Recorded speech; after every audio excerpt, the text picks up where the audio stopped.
So, Linda, you are on Bharat Charcha today. It's a premium platform, wherein we call our guests and we give them an opportunity to amplify their voice. I want to go through your mindset, your courage, your resilience, and how exactly did you reach a point where you thought that my humanitarian work has to begin now?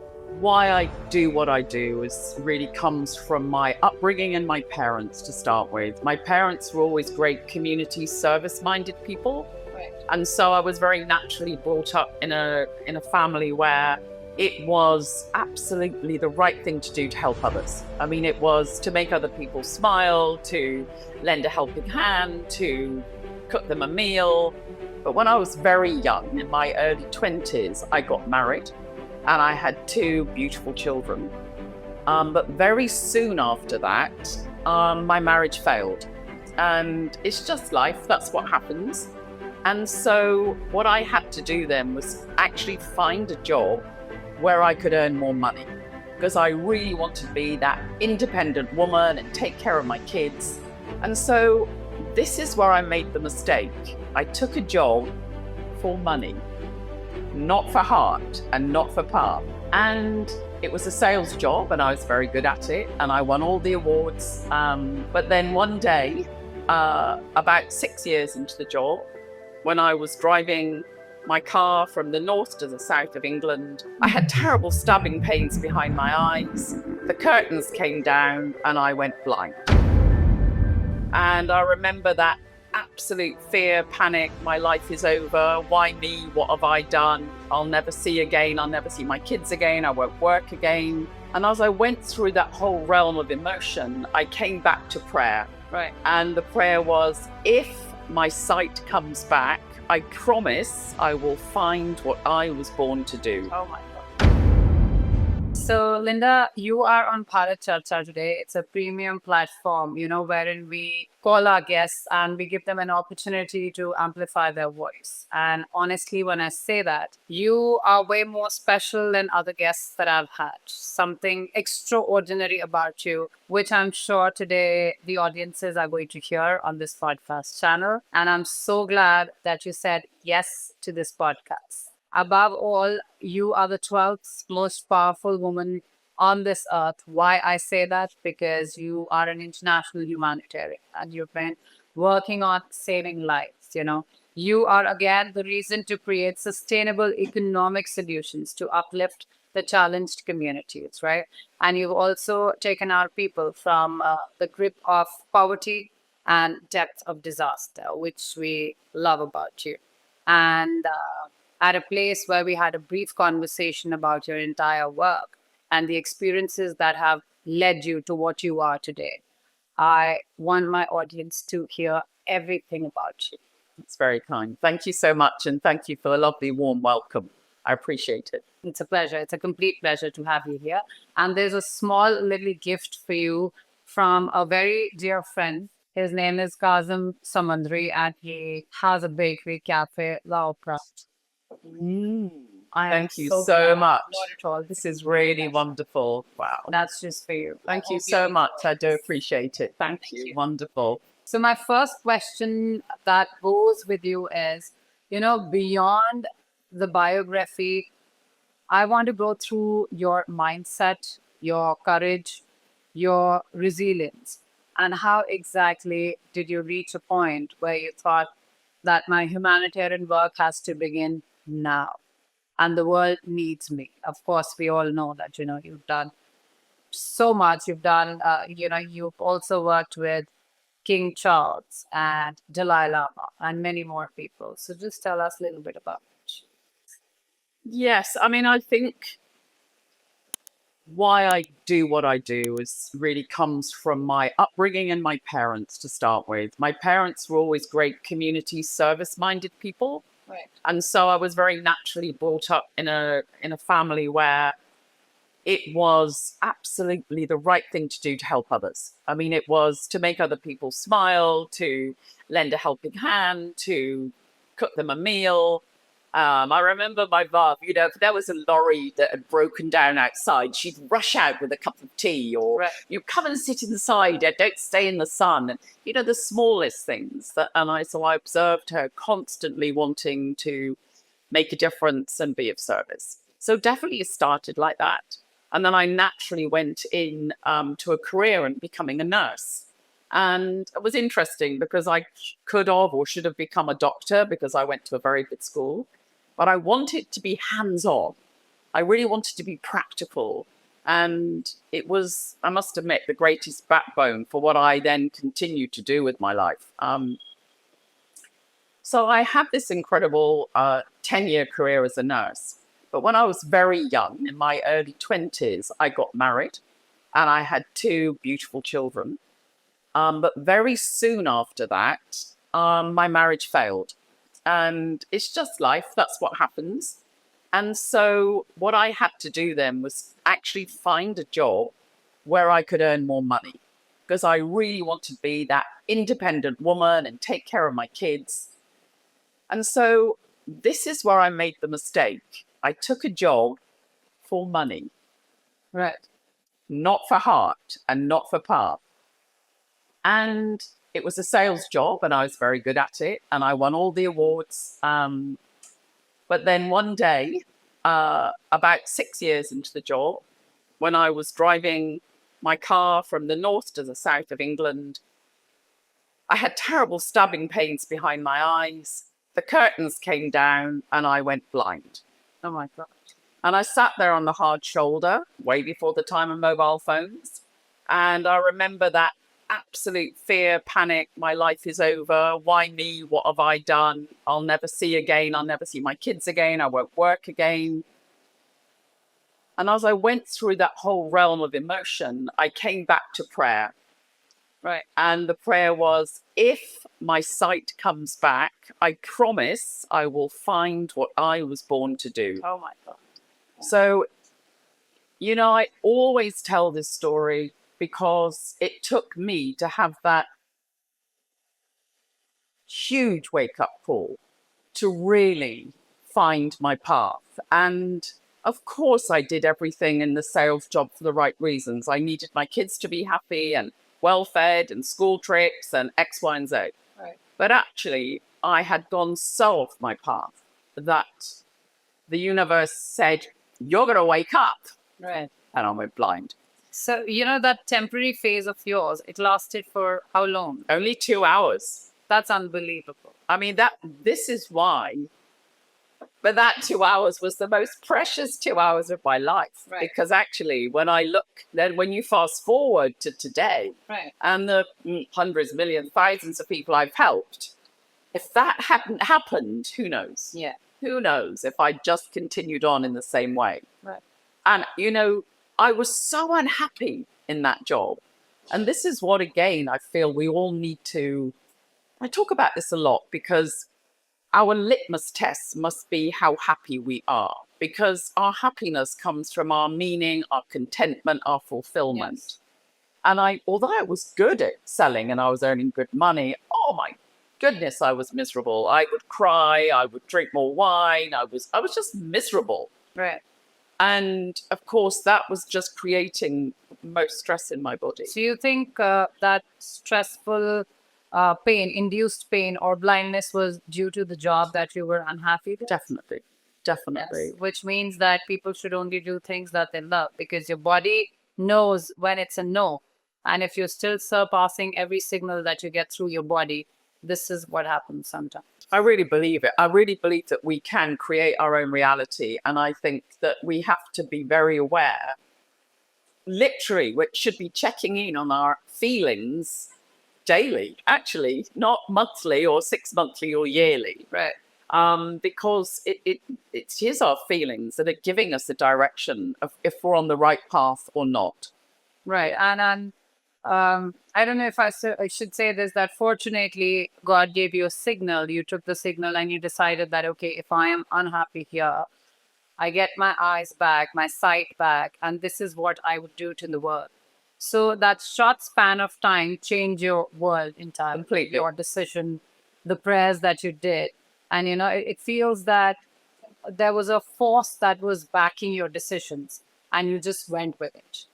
Yeah. And I think, often in our lives, we have to hit rock bottom. Right. And Yes. and the great thing was as well, my children were at the age where they were about to go and live their dreams. So, of course, when my sight came back, I did that deep reflection because, and the number one thing, I realized I was the most miserable person in the world. And I'm like, I have to change me first.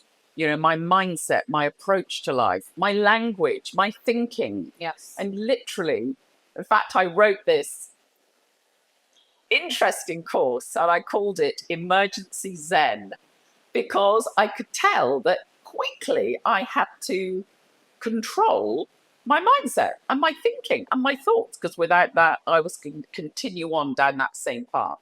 So I worked on myself. And during that phase, I realized that, I just picked out all of the things that really drove me, my values, what made my heart sing, what I didn't need money for. I would do it if I was up day and night. I mean, when people say to me now, do you ever take a day off? I go, no. Why? Why would I take a day off? Right. I'm living my bliss. Right. Or when are you retiring? Why would I? Right.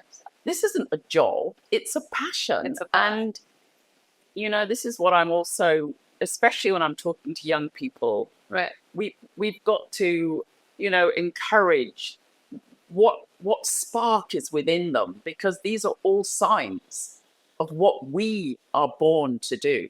That's true. That is where you could always find a way to earn money through your passion, right, and through what you were born. Yeah, when I found you in pool of people, I sort of got pulled towards you because Linda, I knew that you are extraordinary, and I just wanted to have a conversation with you, and I didn't know that I would get to hear so many things and so many stories that you have inside. And why I say that you're extraordinary, because the kind of life that you live at the moment, it is next to impossible. A lot of people would not even dream of it. You've been to the war zones. You've been to an altitude where you could not even breathe, from Arctic to Himalayas. I mean, that is commendable. We can't even think of it. And you've done it all. So just tell us more about this too.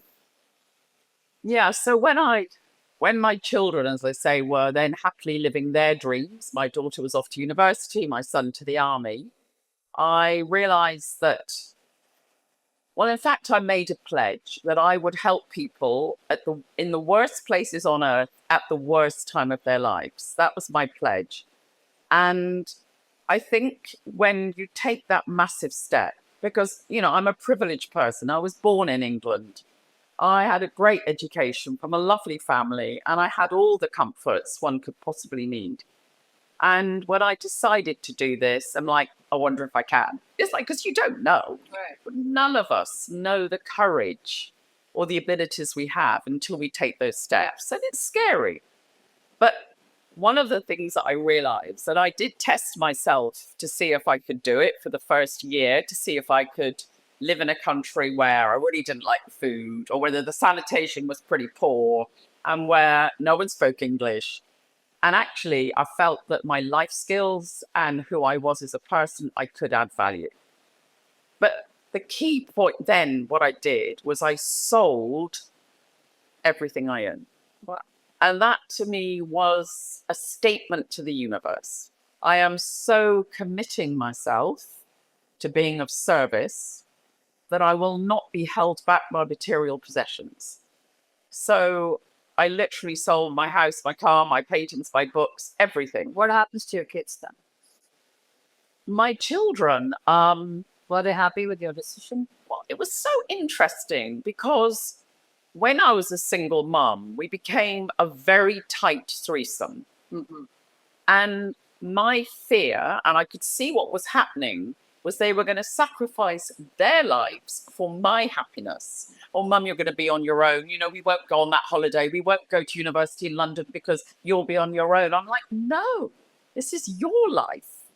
And I could see it happening. So there was a lovely joint decision that they were going to go and live their life. And I was going to then branch and jump into the unknown with my life. And what happened? So, of course, young people, and for the first probably 9 years of me doing my humanitarian work, they didn't have their own families. And so every holiday they would come and help me. So my daughter spent 6 months with me in Thailand after the tsunami. My son still to this day comes to the Himalayas with me every year and does community work. And now my grandkids are coming, of course. I've got 6. Yes. So, I think I was lucky that there was a good moment. And I feel many people say to me, there is a sweet spot in your life when this can happen. And it's true. They were living their bliss, so I could live mine. Because I think as a mother, it's very hard to do it unless you feel your children are okay. Right. No, it's a very rare case. I've seen that, wherein everything is in sync. Your children are in sync with your dreams, with your thoughts. They helped you, they let you be what you are as an individual. And they were ready to understand that our mother is beyond a job. She is not meant for 9 to 5, but she can cater to more in this world. Yeah. And they went with you, with your decisions. Yeah. And I mean, that is exceptional. And I also feel that, that when you're talking about resilience and empathy and compassion, I feel that it brought richness to their lives and then to their families and then to the areas of work that they have. Right. And it is that ripple effect. But equally, I think allowing people to be who they were born to be, right, and to be the best they can be in that role is something we all need to learn, actually. Yeah. Yeah. So when I was going through, your write-ups, your article, your book, I was reading about you this morning, and came a quote: "What is the point of living if living has no point?" Yeah. That's beautiful. I think the minute I read about it, I was like, when I meet you, I want you to explain this more. Yes. How did this, it felt like an instinct. How did this come to you? Yeah, I just, it because this reflection really brought me to the state. And I'll give you an example. So I meet loads of people around the world. I go to the most incredible places. And someone might say, "Oh, look, we've got a couple of hours. Let's just climb up that hill and look at the view." And I'm like, is there someone I can help at the top of that hill? No. Okay, well, no, it's okay. Right. So so for me, everything has to have a depth of meaning. I can do anything, go anywhere, stay up all night. I can walk literally into bullets if I'm going to help someone. Yes. But if it's for my own honor or aggrandizement, no, I can't. Or just for my own pleasure. Okay. That's hard. That is my hard bit. But Right. if someone needs me and it's got meaning, then I'm there. Yes, you've had multiple near-death experiences. Yes. How do you say that? What was it, like the war zone or the Himalayas or the altitude? What was it? Well, many things, actually. I mean, of course, I have. Tell us a few. Well, a few. I mean, I've had a gun at my head many times. I know. I held hostage in Nepal during the Maoist time, which was quite extraordinary. I have had when I was working in Pakistan during the Afghan war, going over the border to Afghanistan. And the sad thing is about being in that area was that humanitarians, we are there to make a difference and help. And sadly, the intelligence agencies now infiltrate humanitarian worlds, right, to gain intelligence. Really? And so then we are seen as possible spies.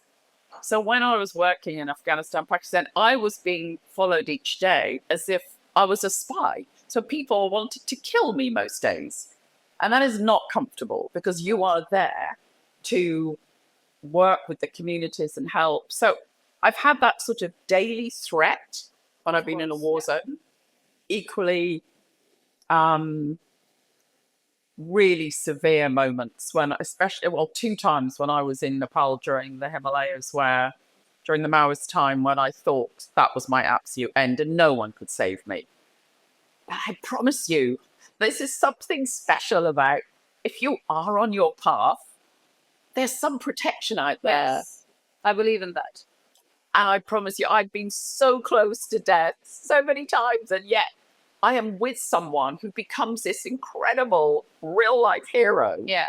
In fact, I mean, Of slightly. course, you've come a long way. I'm sure there must have been some power that's always shielded you in your toughest phase. Yeah. Yeah, that. Yeah, and of course, being at the gunpoint too, it's not easy to come out as a survivor each time that you go for. Yeah, and often people say, "How do you go straight back into it?" But again, I can't do anything else. I mean, I really can't. I mean, there is that that absolute inner drive that if someone said, "Oh, now you know you've done enough, you just go off and live in the Maldives for the rest of your life," I couldn't. Being of service is my oxygen. I would die if you made me go to the Maldives to live in a $2,000 night resort. Yeah. I would finish. That's amazing. I never knew that, you know. I mean, you hear things, you read books, but when you meet somebody in person like that, an international humanitarian who's worked so much, who says luxury is not the thing, but my luxury is to save people's lives, do something, make a difference in this world. It's extraordinary to hear stories like this. You rarely find people who really want to serve others. And Linda, you're one of them. It's really special, honestly. Yeah, it's very strange. That's just who I am. I mean, it really is. I couldn't do anything else. Your aura is absolutely beautiful, I would say. So tell us about your book, which is Marmalade and Machine Guns. Yeah, Marmalade and Machine Guns. I love the title. I remember when We spoke briefly about it. Yes. when my friend and I came up with the title, because I literally have had the blessing of, I mean, ultimately, I'm a broker, I'm a connector, right? So the marmalade is the sweet in life and the machine guns is not. Yes. So I've been lucky enough, and as we mentioned earlier, King Charles was my first mentor, met him here in Delhi in India, and often go to beautiful places in the world. And I'm very lucky, whether it's Richard Branson's private island, the Palace in London.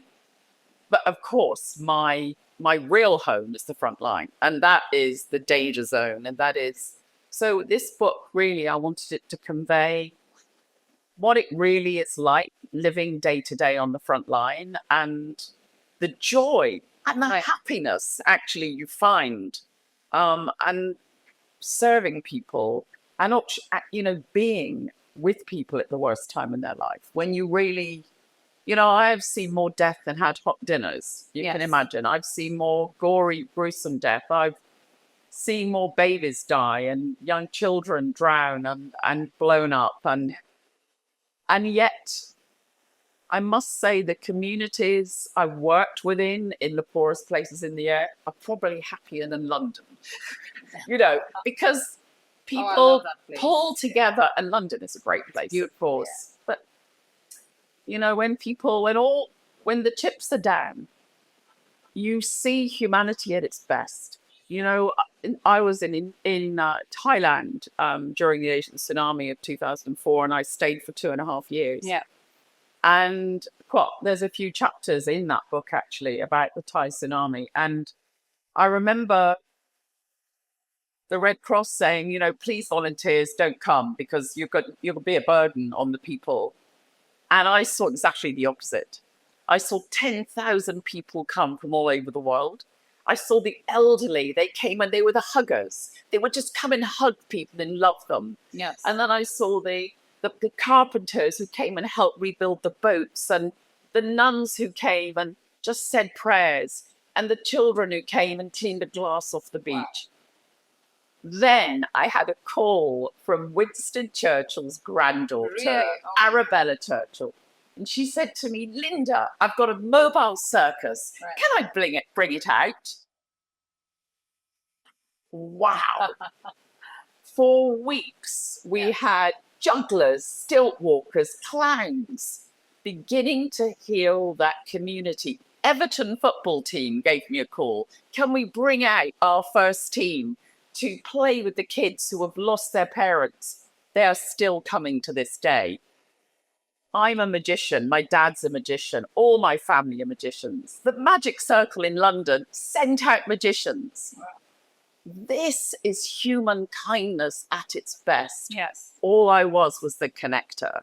Right. Of course, my main work. That's why you call yourself a matchmaker, that you pull in the brightest minds, you pull in the brightest entrepreneurs to get them to work in the right direction, that how they can exactly fund your ideas and, help the nation, help the world at large.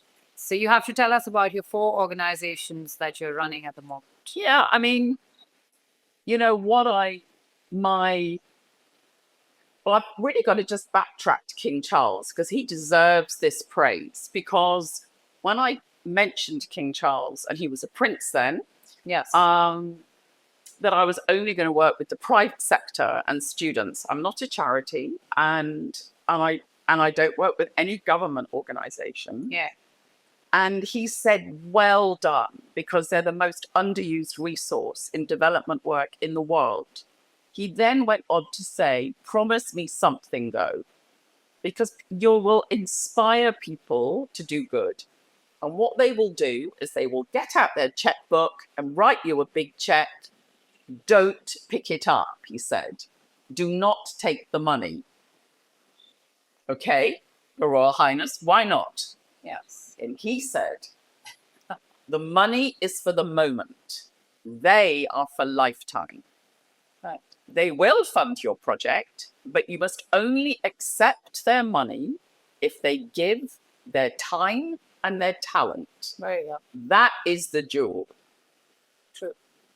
Right, I said, sir. So my method, my model with all companies I work with and all schools, and I work with schools, universities, companies all over the world, I give them a real problem to solve. And with all my extensive humanitarian work, it is economic uplift that will help communities that have nothing. We are lucky in our countries. We've got good governments who have social care, have the ability to support poor communities. Many don't. You cannot expect or rely on government to be able to take care of everything. Right. So people have to be self-sufficient. They have to be independent. Right. So if you can go community, family, find a way that that family can earn money in their own situation with their passion and their skill, what they want to do in the Sahara Desert, in the Arctic, in the Himalayas. Right. And then allow them, you help them to fish. You don't give them the fish. Yeah. You teach them how to fish, but with what they want to do. Right. So you work very specifically on their personal economic uplift. Never loans. I don't believe in it. I've seen more suicide from giving loans than I can possibly imagine, especially in women. And so what I do is then we buy the sewing machine or help them to rebuild their boat or whatever how they want to earn money. And then we leave them to it. We help them with a bit of mentorship because they want to grow it as a good business. Right. But then we don't interfere because it's their choice. And you leave them on their own. Yes. So that's what I was reading. You said that charity shouldn't just be dropping off temporary things. It should make them a permanent place so that they can, correct, come out of their situation, challenging situation, and have a livelihood for themselves. So my another question is that how did you earn the trust of all these high-profile people who actually helped you, should I say, funding the dreams of others, or should I say, who believed in you and then they decided that they want to work with you? Yeah, I think it's because that includes, Dalai Lama, of course, King Charles and Branson. Yeah. Because I actually live by example. I think I am known as an action woman, and that I will actually go, like, for example, when the tsunami happened, I didn't say, right, who's going to fund me and I'm going to sit here until someone does. Yes. No. I just got on the plane one way, really no idea where I was going, what I was doing, single woman on my own. I never take anyone with me. I build a local team. But then I have a go. I dig in, for about at least 6 weeks. I will talk to people, meet people, start working with people, find out the reality. Once I'm there in the blood, sweat, and tears, I will then go back to King Charles or Richard Branson or Nestle or HSBC or whoever and propose, these are the people I feel we can help. This is the project I feel. And I feel it would be amazing if you could fund it. But first of all, you've got to help me solve the problem. Yes. How can this community earn money? Right. So I earned the trust by not hesitating to jump right in with both feet. Right. And know the situation and the people. And you've got to remember, most people cannot do that. They're too fearful. It's dangerous for them. When I was working in Pakistan, the business people there, they knew that if they came with me to the communities, they would be kidnapped and held for ransom for money. These are danger zones. So they're not going to come with me. So I know a way of dressing up in my burqa and going in my battered up old taxi and disappearing off to do the work. And I have the courage and confidence to do it. So I feel that they know that I am on the ground and it's a reality. I also ensure they know and they're involved in every step of the way. Everything I do is the business approach. Yes. Deliverables, outcomes. Every £200 we spend, there is accountability. And companies like that. It's not like make 10 cushion covers and we'll try and sell it. Yes. No. We test the market and see what is viable. Then we help them to start their business.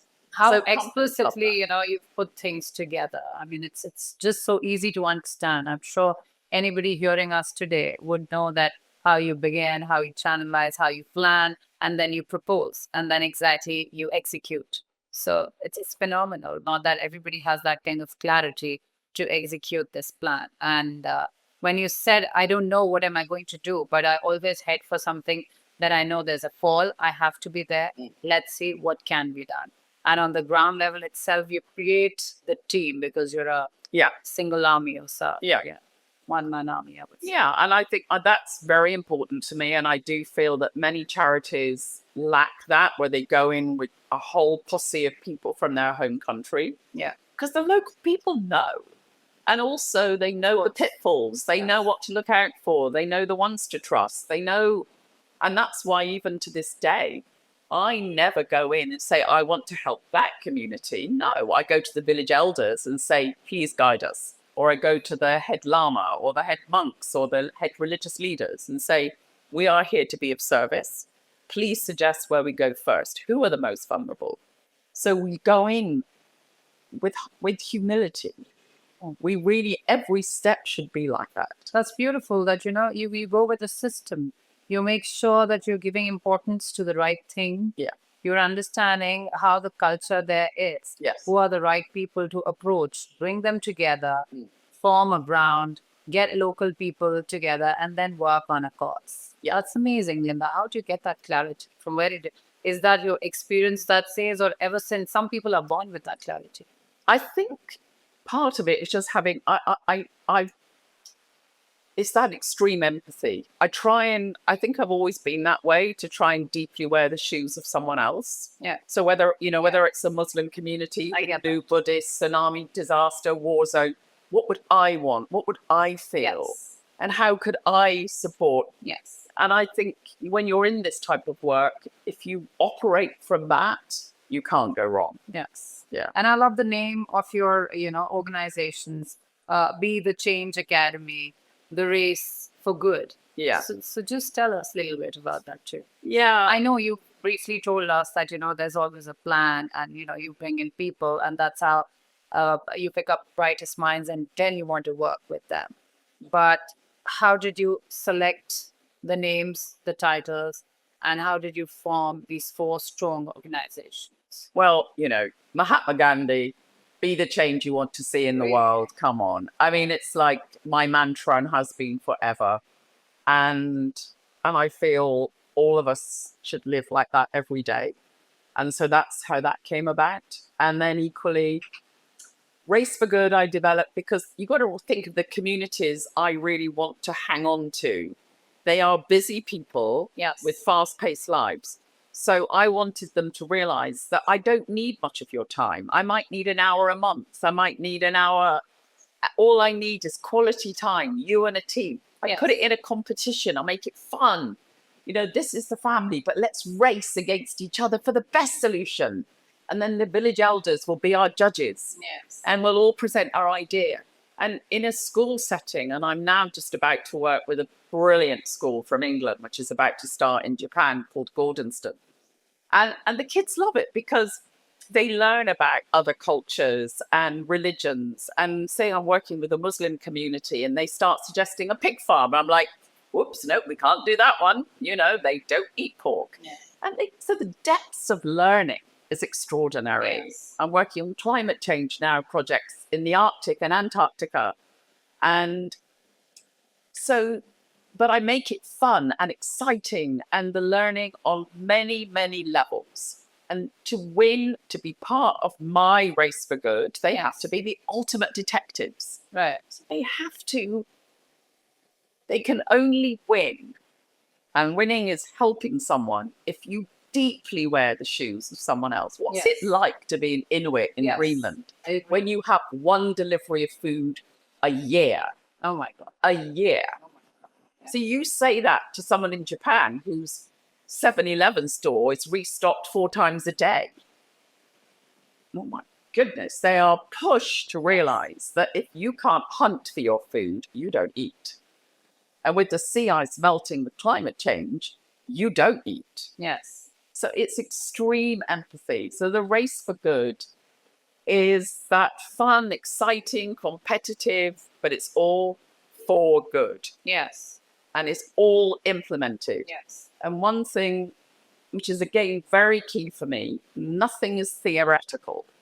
70% of the world needs our help. So why do we give students hypothetical situations to solve and help? So I give people real problems, real challenges with real impact, implemented immediately by my local team on the ground. Yes. How do people approach you? Somebody is in need. They want to understand you model. They want to be part of it.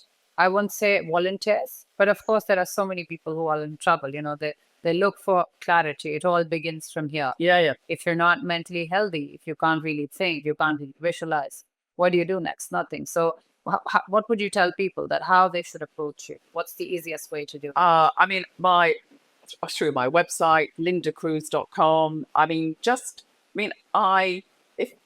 always know the people that reach out to me, it's correct. And I always say yes. So do not hesitate. If anyone wishes to communicate with me and they just want a help on their own pathway to do good, yes, I would be delighted to guide you. If you want to get involved with what I'm doing, delighted to invite you in. But either way, please just reach out to me. Yeah, because, I was reading about your emergency Zen that said that you tell leaders how to maintain their calm and their peace. And of course, with the hustle bustle of life that people are in, and especially we know how corporate jobs go a lot. So I'm sure there are a lot of people who approach you for that too, to bring in that calmness and swellness in their daily life. Is that true? It is. And I've got this program now called Courageous Leadership, which has come out of my life and my emergency Zen work, because what I've realized as I work with corporates is that that the first thing we have to do, because I went blind because I did it wrong, is to know ourselves, right? And until we dig deep into who we are and to find our own strength, our own resilience, our own courage, we will die not achieving our life's mission.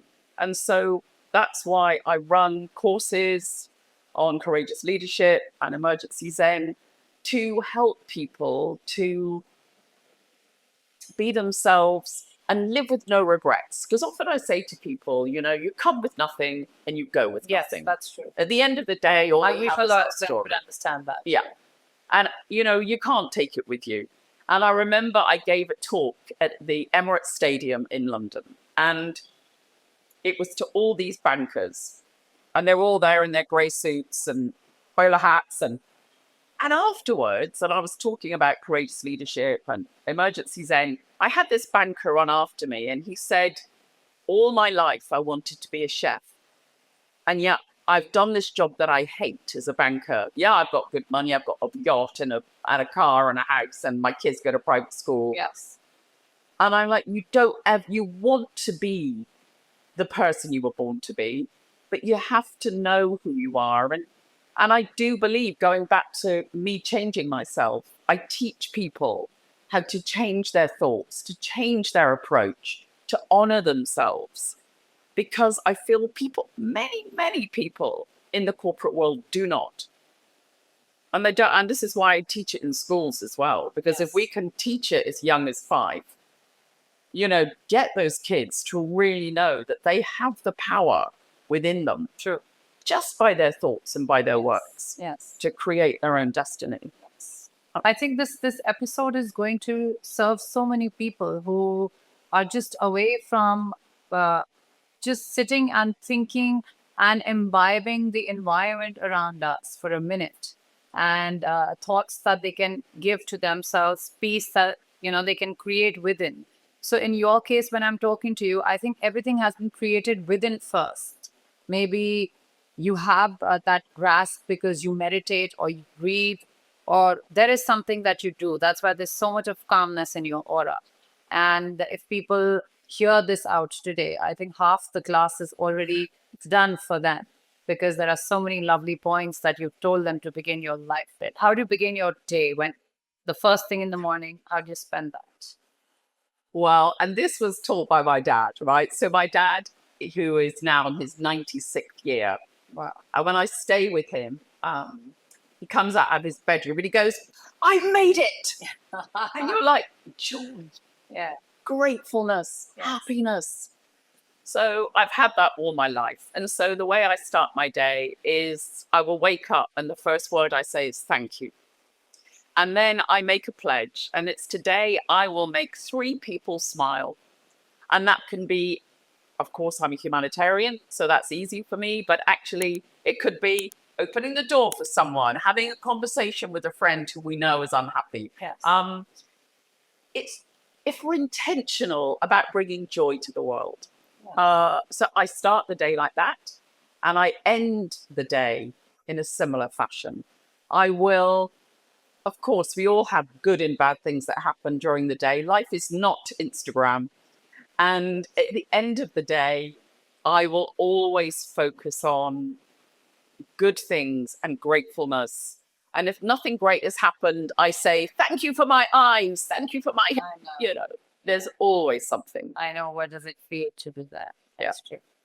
So, a lot of people build their lives to be in a very comfortable situation. But in your case, Linda, I would not say this is discomfort, but this is your passion. You have taken the lanes which have been, filled with challenges, and life definitely is not bed of roses. So do you still continue to pursue with this? And for how long do you want to go like this? I often get asked that question. Linda, when do you go to retire? Never. No. Do you take a day off? Why would I?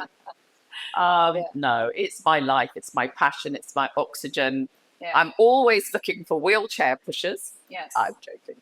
But I feel that, I am helped. I am guided. And is there a grand plan? No, because of course, with the work I do, I'm very relevant and I go where I'm needed.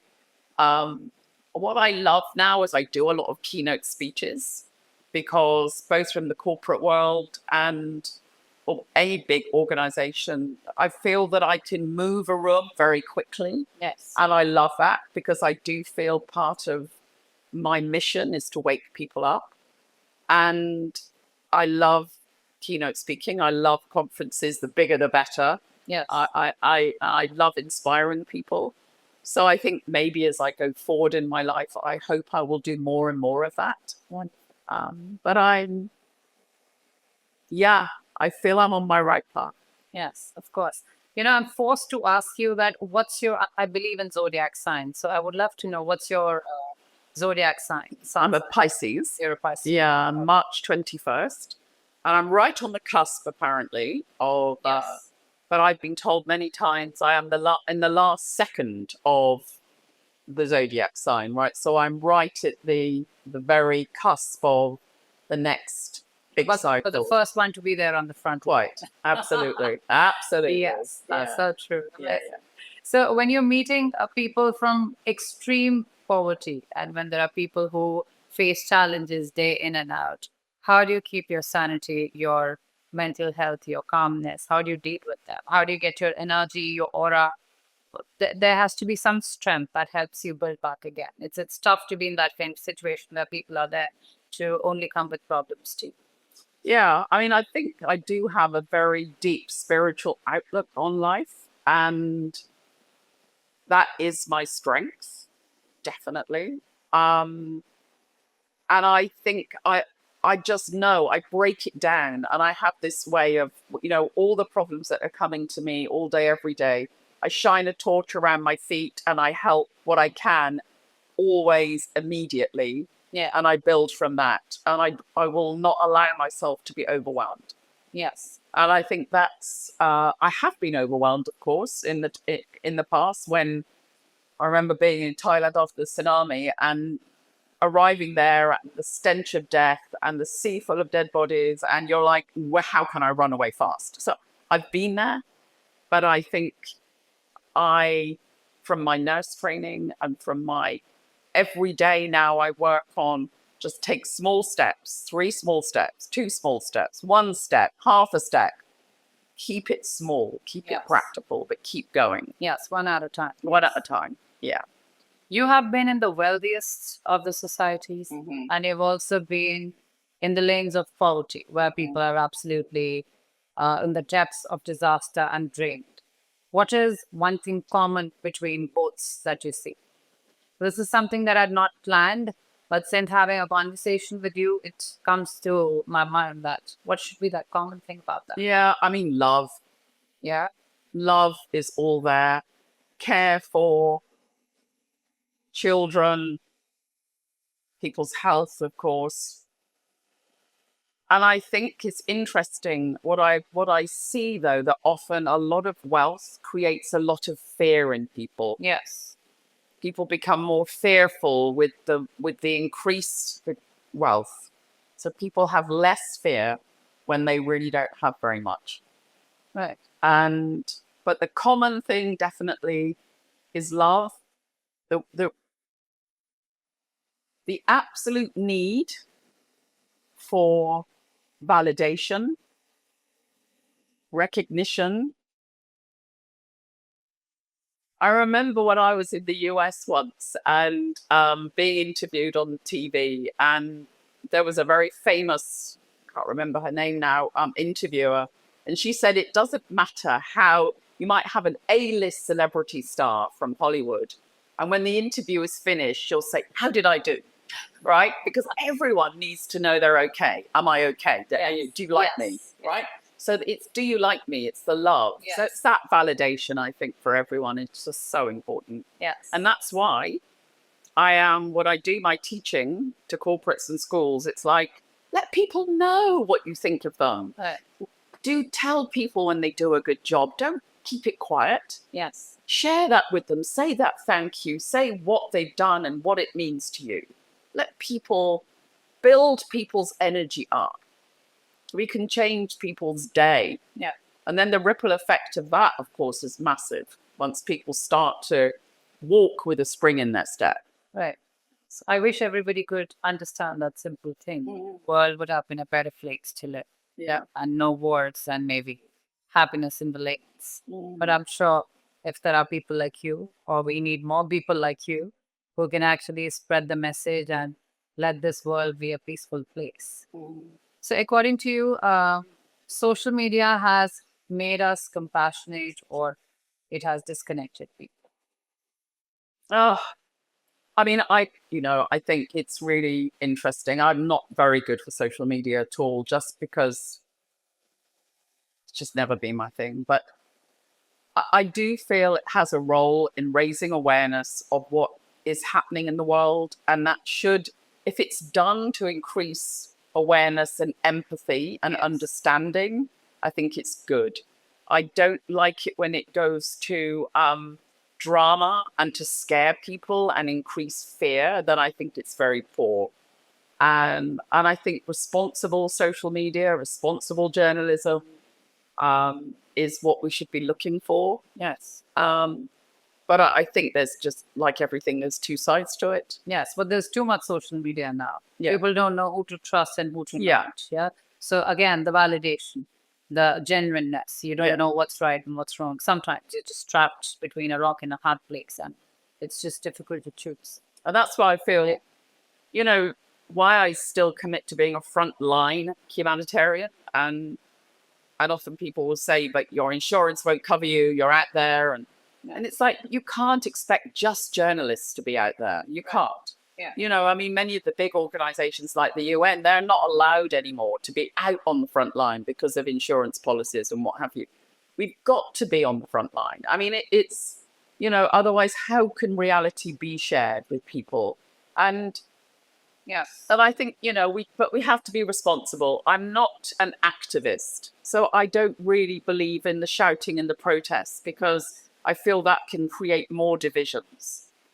And I think we have to find a way to build bridges and to have that deep empathy and understanding. And that's how we get peace. It's not by shouting at each other.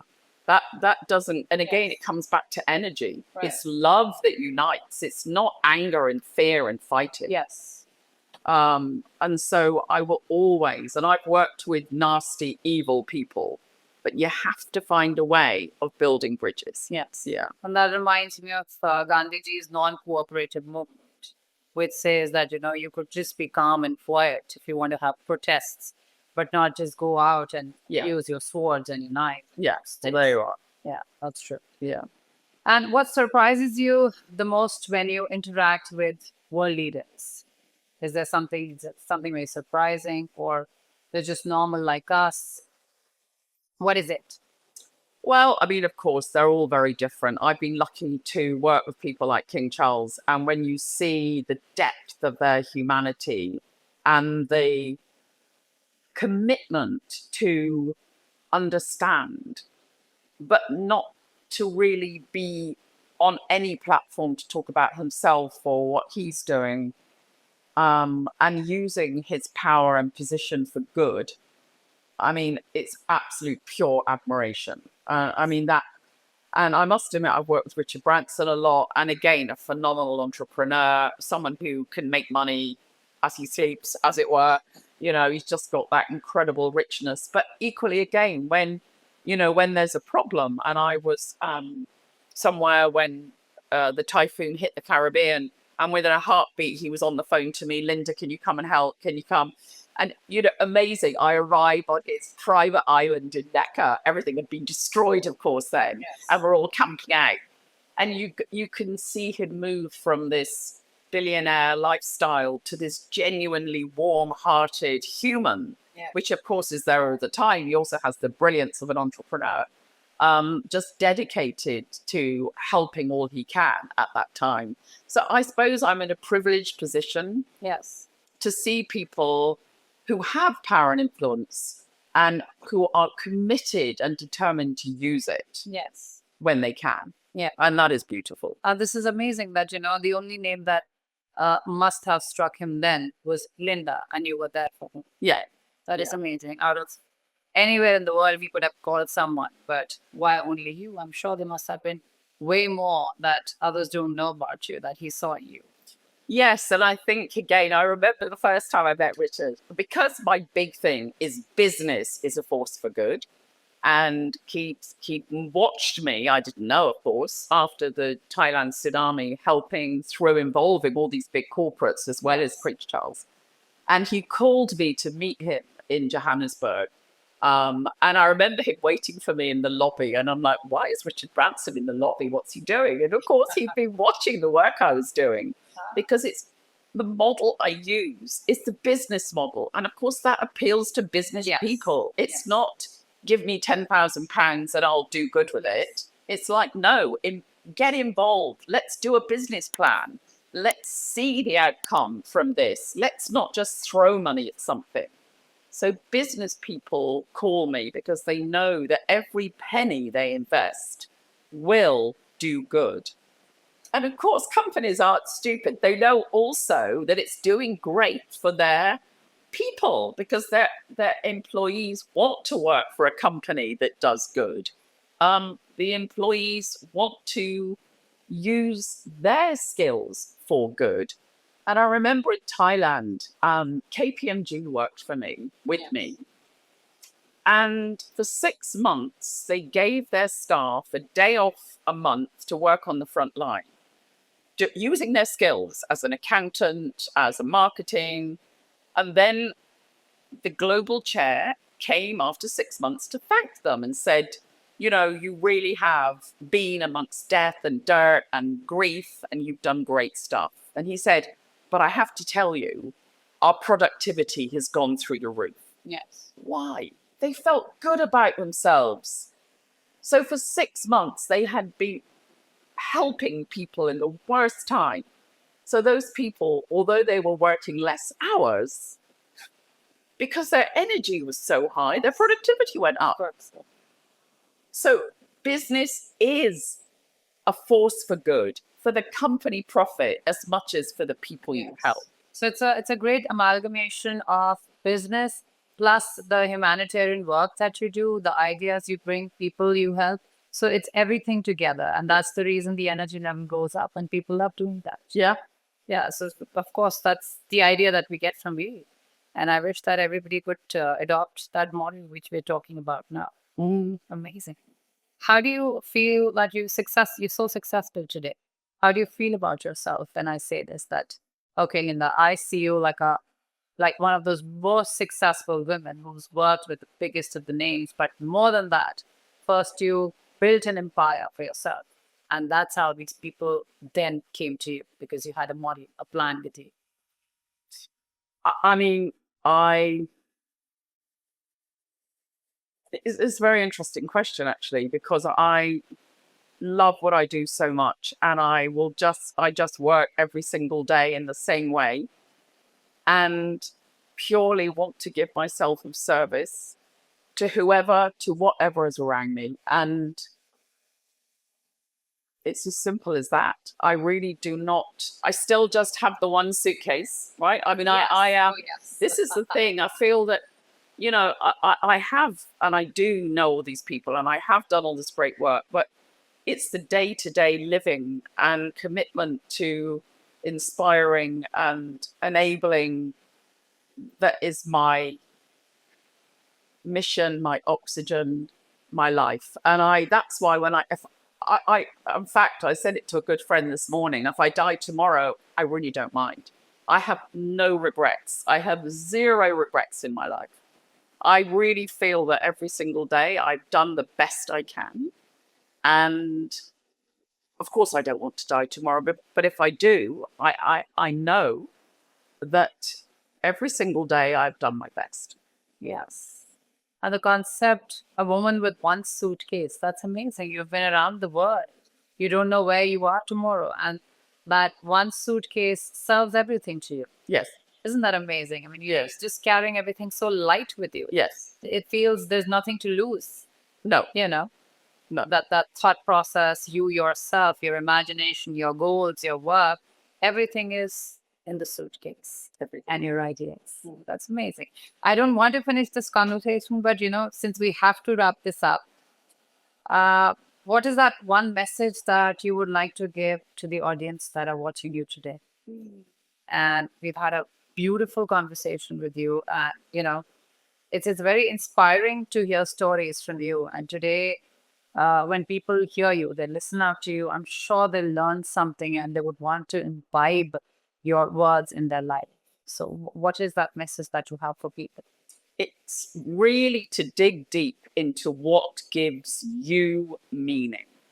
What is your oxygen? What makes your heart sing? Because that is, I believe, what you were born to do.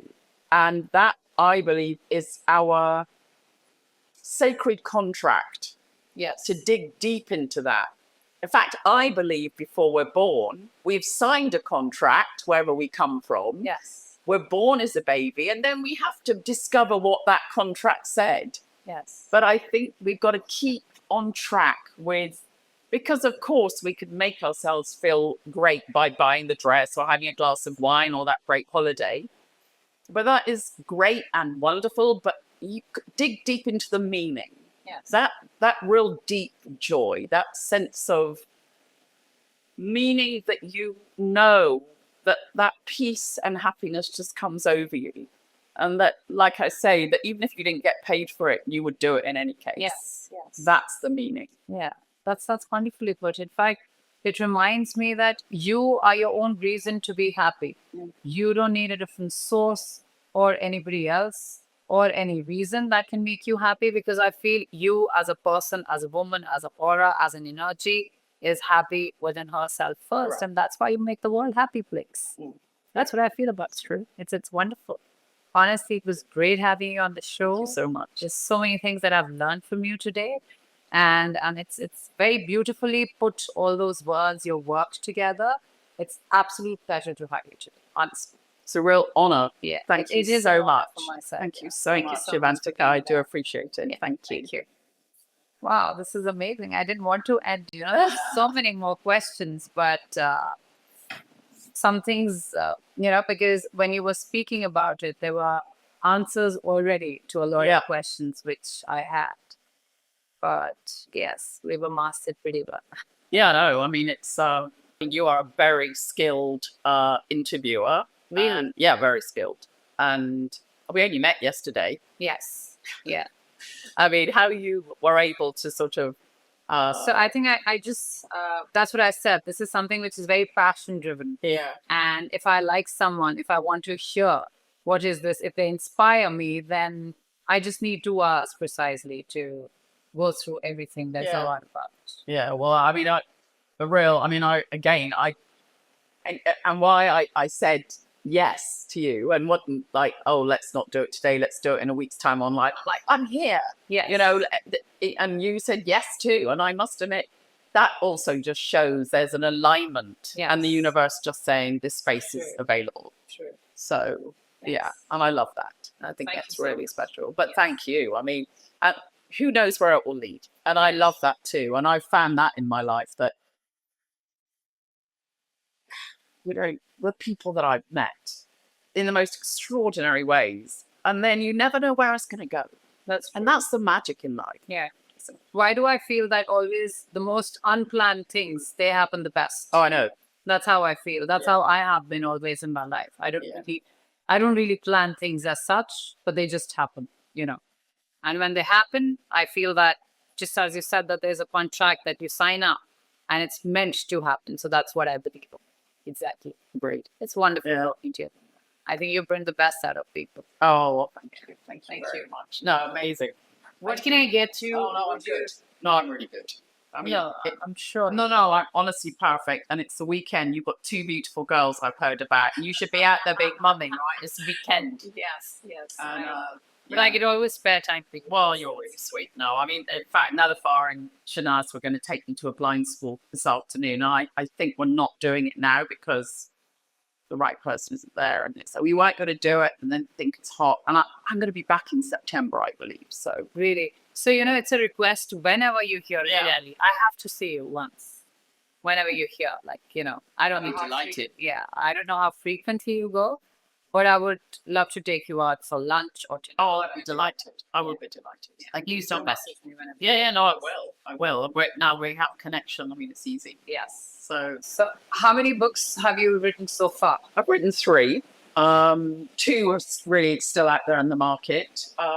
But it was after my first book was published, Marmalade and Machine Guns. And that was really, I wrote that because Richard Branson said, you've got to tell your story, right? Because it's inspirational and you've got to inspire others to do as you do. And I'm like, I'm an action woman, not an author, Richard. Okay, I'll do it, right? I was a reluctant author. But then after writing the book, I was approached by Paramount about making a movie of my life. Wow. And it was really interesting because I could see and in fact, it, of course, was a big compliment. And when you look to see what movies there are about similar to people like me, there's really very little. And I was in Hollywood. I went to LA and went to the studios, and they'd even found that Kate Winslet was going to agree to play me, and that was very nice. But what I felt really concerned about, and it was with the angles they wished to take, the angles that they were going to amplify, to me, were really going off the path. Yes. So the focus, and of course, this was a few years ago now, maybe 10 years ago, in fact, that this was being discussed. And at the time, maybe it was the drama and the excitement that they wanted to really highlight rather than the impact and the incredible kindness of strangers and these rich communities that I worked with. Yes. Right, and that wasn't part of what they wanted to convey. And I remember so clearly having this reflection and talking to an entertainment lawyer and them saying, you really will not have any control at all once you sign that. And I'm like, it's okay, actually. I really don't want to have all my communities trashed. I don't want my life trashed. I was not born. This is not the reason why I'm on the planet, is to be on the big screen. Yes, I agree with Richard that, to inspire others is so important. Yes. And of course, many, many, many movies do. And that's the great thing about movies. But I didn't feel right. I'm like, and they didn't like it at all. It was like, no one's turned a stand before. And I'm like, no, I'm not. It's not. I didn't feel right. Do you think that you would agree to something like that in future if terms are clear and maybe things the way you want for yourself? Possibly. And I think there is a way of doing it. And I mean, people since, and again, because I'm not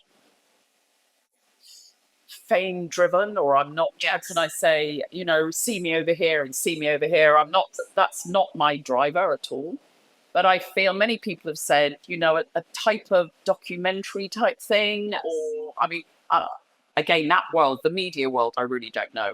But I do feel there is something, actually.